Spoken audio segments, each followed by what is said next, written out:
Hey everyone, and welcome back for another deep dive. Today we're going to be tackling something pretty big, I think. Yeah, this one's a bit of a head scratcher. It is. It really is. It all stems from this question that honestly has been rolling around in my head for a while now, and I'm really excited to get into it with you. Lay it on me. Okay, so it's about love and forgiveness. Like, are they actually connected? Ooh, okay, I see where we're going with this, like woven together somehow. Exactly. Like, is forgiveness, is that just something that's built in, baked into the nature of love? You can't have one without the other. Yeah. Okay, yeah, that's a really good question. And to really get into this, we're going to be looking at this short Turkish text. It's a snippet, but it really packs a punch. Always love a good snippet. What does it say? Okay, so in Turkish, it says, Aşkın Doğası, Gereği Affetme Olasılığı vardır. Whoa, okay, that sounds pretty deep. Yeah, and it translates to basically, is there a possibility of forgiveness inherent in the nature of love? Okay, yeah, you weren't kidding. This is big. And I'm already noticing, like even the way the question is phrased, it's so interesting. Yeah, what do you mean? Well, it's not just asking, like, can love and forgiveness exist together? It's really asking if forgiveness, if it kind of flows naturally from love, like a river.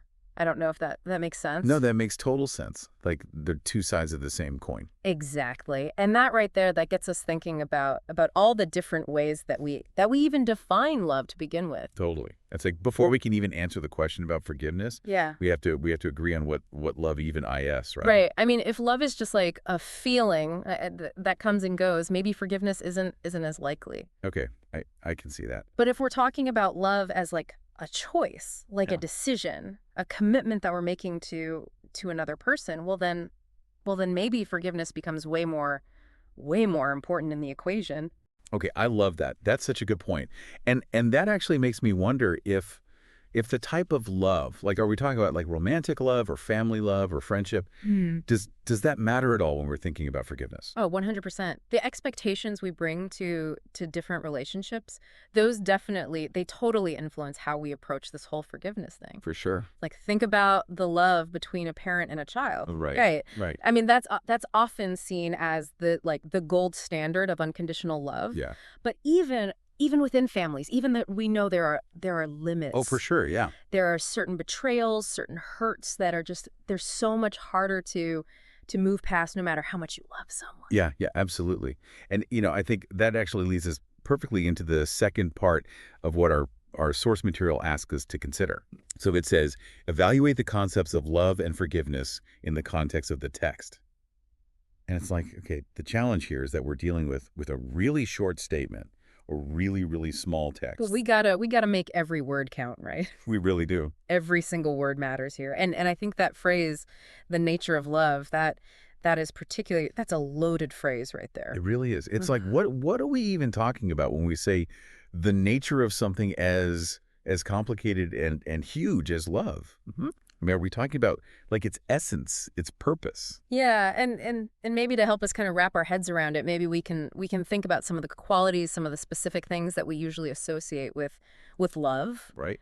like empathy. Oh yeah, empathy, compassion, selflessness, Hmm. all that good stuff. Exactly. So now the question becomes, do these things do they automatically lead to forgiveness? Like can you be a deeply empathetic person, truly understand another person's pain and still struggle to forgive them for what they've done? Wow.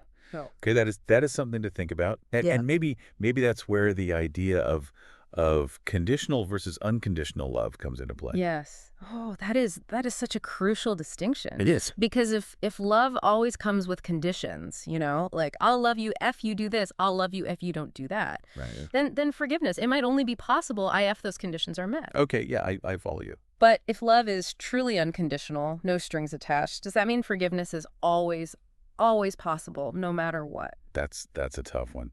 Mm. It makes me think about this story I read recently about this family, and they were totally torn apart by this really awful secret. Oh, Yeah. And they went through like years of hurt and anger, but they eventually found this path to reconciliation. And it wasn't by like pretending the past didn't happen. right. It was by choosing to rebuild that trust and try to really understand each other. Wow, That is so powerful. It really is. And Hmm. it made me think that maybe forgiveness, maybe it isn't really about just erasing the hurt, you know? Yeah. Maybe it's more about finding a way to keep going, to move forward together, even if there are still scars. Yeah, that makes me think that forgiveness, it's not passive, Yeah. you know? It's not just something that happens. It takes work. Uh-huh. It takes vulnerability. It takes a willingness to really look at those really hard, those really difficult emotions. Absolutely. So then if it doesn't automatically equal forgiveness, Mhm. I mean what does? What makes it more likely? What makes forgiveness more likely to happen in a relationship where there is love? That is the million-dollar question, isn't Right. it? It really is. Yeah. I mean, is it about open communication? Is it about having shared values or just having a deep understanding of why the other person did what they did? Oh, I think it's all of that. It's got to be all of those things working together, you know? But I also think, and maybe this is just me, but I think it comes down to realizing that forgiveness, at the end of the day, it's a gift we give ourselves. Yeah. You know, holding on to anger, holding on to that resentment, it's heavy. It weighs us down. It can be incredibly damaging. So forgiveness, even if it's hard, it can be a way to let go of that burden, to make space for healing. Yeah, that's so powerful, and I think you've given everyone listening so much to think about. So listeners, if you're out there, here's something to ponder. What role does forgiveness play in your relationships? Is it easy for you? Is it hard? And how is your own understanding of love? How has that shaped your capacity to forgive? Think about it. Yeah, let us know what you come up with. We'd love to hear your thoughts. Until next time. Yeah, yeah.